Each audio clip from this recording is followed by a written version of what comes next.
Looking forward to seeing how it unfolds. I'm sure I'll have more to say as we go through it.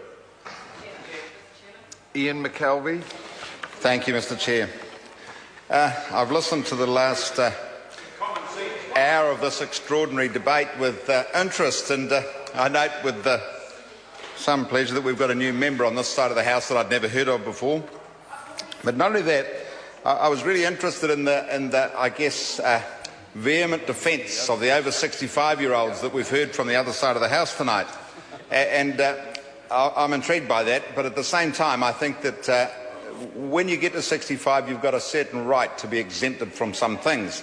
And I frankly think that we should be exempt from all sorts of things when we get to 65, but particularly I think there's a very good reason to, certainly from politics, Dennis O'Rourke, certainly from politics, I think that there's a very good reason for our over 65s to be exempt from jury duty, and I don't think there's any reason to think that that's a criticism of the over 65s.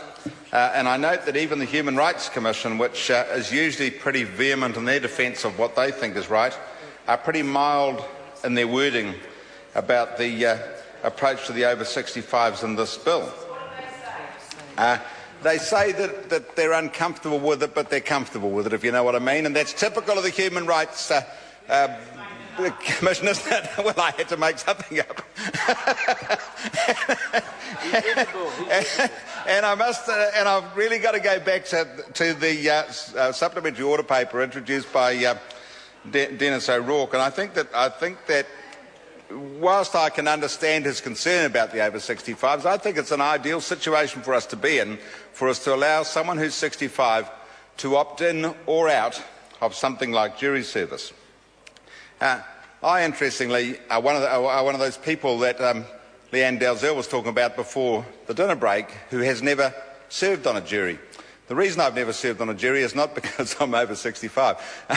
I'm far from it. But the reason I've never served on a jury is because I live outside, or did live outside before this amendment bill, the distance required to serve on a jury.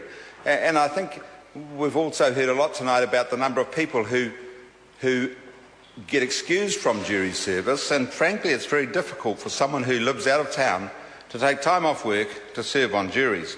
And so I think we'll see a lot of those sort of people who have difficulty getting to jury service, who have difficulty taking time off work, making those excuses. That's the reason for the large number of people who are exempted from jury service. So I think it's a bit of a privilege to get to 65, and I think it's a privilege for those people to be then given the opportunity to either opt in or out of jury service. And I haven't noticed tonight, during all the criticism of the attack on the apparent attack on the 65-year-olds, I haven't noticed tonight anyone wanting to exempt the 65-year-olds from being able to apply for superannuation or, frankly, the gold card. So, and I think it's a very similar situation. So Mr. Chair, I think that we're in a very good place on this bill. I think that it should sit where it is, and I think that the supplementary order paper introduced by Dennis O'Rourke is unnecessary. So thank you, Mr. Chair. That's my lot. Honourable Leanne Dalzell. Mr. Chairman, I'm grateful to have another opportunity to